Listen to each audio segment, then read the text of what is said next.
50 লাখ টাকার মসজিদ বানিয়ে কোনো লাভ নাই যদি ইমামের মাইনে 5,000 টাকা হয়। 70 লাখ টাকা দিয়ে মসজিদ বানিয়ে কোনো লাভ নাই যদি ইমামের মাইনে 7,000 টাকা হয়। আজ তুমি মসজিদের উপরে দোতলা বানাচ্ছ, আজ মসজিদের উপরে বড় বড় গম্বুজ লাগাচ্ছ, আজ মসজিদের উপরে বড় বড় মিনার বানাচ্ছ, আজ তুমি মসজিদটাকে সুন্দর করে টাইলস দিয়ে সাজিয়েছো, মসজিদের মধ্যে দামি দামি লাইট লাগিয়েছো, কিন্তু ইমামের ঘর করেছো সিঁড়ির তলায়। এই মুসলমান সাবধান হয়ে যাও। আজ তুমি দোতলা করো, আজ তুমি মসজিদের মধ্যে টাইলস লাগাও, আজ মসজিদটাকে সুন্দর বানাও, আর ইমামের মাইনে দাও কত? 5,000 টাকা। ওই ইমামের 5,000 টাকা বেতনে চলবে? ওই ইমামকে তুমি 5,000 টাকা মাইনে দাও। আজ যদি একটা মুনিশ মাঠে খাটতে যায়, তার মাইনে কমসে কম 300 টাকা। সে যদি 300 টাকা করে ইনকাম করে, সে 300 টাকা করে ইনকাম করলে 30 দিনে তার 9,000 টাকা ইনকাম হবে। কিন্তু একটা ইমামকে তুমি মাইনে দাও কত? 5,000 টাকা। তোমারও নামাজ হবে না, ইমামেরও নামাজ হবে না। এই মুসলমান শুনে রেখে দাও, তুমি যখন ইমামের পেছনে নামাজ পড়বে, ইমাম যখন নামাজ পড়বে, ওই ইমাম যখন নামাজ পড়াবে সে মনে মনে চিন্তা করবে যে হে আল্লাহ, এই মাসে 5,000 টাকা বেতন পাবো, 7,000 টাকা বেতন পাবো। ওই 7,000 টাকা বেতন নিয়ে কি করব? আমার নিজের জন্য জামা কিনবো, না আমার স্ত্রীর জন্য শাড়ি কিনবো, না আমার ছেলে মেয়ের জন্য জামা কিনবো, না আমার ছেলে মেয়ের জন্য আমি স্কুলের টিউশনি দেবো? বেরাদারানে মিল্লাতে ইসলামিয়া তারা টেনশনে পড়ে যাবে। ওই নামাজের মধ্যে তারা নামাজের দিকে মনোযোগ থাকবে না, তার মনোযোগটা সম্পূর্ণ টাকার দিকে চলে যাবে।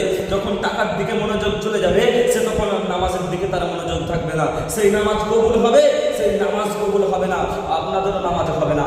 এই মুআজ্জাব সামাইনে কিরাম শুনে রেখে দাও, ওই ইমামকে তোমরা 5,000 টাকা মাইনে দাও। যে ইমামকে দিনে 24 ঘন্টা ডিউটি করতে হয়, রাত দিন ইমাম ডিউটি করে যায়, তাও ইমামের মাইনে 5,000 টাকা, ইমামের মাইনে 7,000 টাকা। যে ইমাম 24 ঘন্টা ডিউটি করছে, যে ইমাম মনে মনে চিন্তা করছে যে আল্লাহ 24 ঘন্টা ডিউটি, ঘুমাতে ঘুমাতে যখন ঘুম ভেঙে যায়, তাড়াতাড়ি করে আগে ঘড়ির দিকে তাকিয়ে দেখে যে টাইমটা কত হয়েছে, আজানের টাইম হয়েছে কি হয় নাই। এইটা ইমামকে সবসময় চিন্তা করতে হয়। আর মুসল্লিদের মধ্যে দেখুন, মসজিদের মধ্যে মুসল্লি বসে আছে, জামাতের টাইম হয়ে গেছে, ইমামের আসতে যদি 10 সেকেন্ড 5 সেকেন্ড লেট হয়ে যায়, মুসল্লিদের মধ্যে একটা হাঙ্গামা শুরু হয়ে যায়, মুসল্লিদের মধ্যে কথাবার্তা আলোচনা শুরু হয়ে যায়। হে মুসল্লিরা শোনো, তুমিও নামাজ পড়তে আসো, ইমামও নামাজ পড়াই, তোমারও মানুষের শরীর, তারও মানুষের শরীর।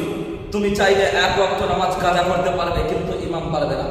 সেই ইমাম যদি জ্বরে পড়ে থাকে, ইমাম যদি শরীর খারাপ হয়ে পড়ে থাকে, তাও ইমামকে এসে নামাজটা পড়াতে হবে। তাহলে তুমি ইমামের দোষ দাও কিসের জন্য? হয়তো 5 সেকেন্ড লেট হয়ে গেছে, হয়তো 10 সেকেন্ড লেট হয়ে গেছে, তাই জন্য তুমি ইমামের উপরে আঙুল উঠিয়ে কথা বলবে। সাবধান হয়ে যাও মুসলমান। আজ যে ইমামের উপরে তুমি আঙুল তুলে কথা বলো, আজ যে ইমামের উপরে তুমি গলা বাজিয়ে কথা বলো, আজ যে ইমামকে তুমি জোর দেখিয়ে কথা বলো, এটা মনে রাখবে যে কাল তুমি মরে যাবার পর সেই ইমাম তোমার জানাজা পড়াবে। হে মুসল্লিরা সাবধান হয়ে যাও, আর ইমামের মাইনে তোমরা বাড়িয়ে দাও। এই ইমামের মাইনে যদি 5,000 7,000 থাকে,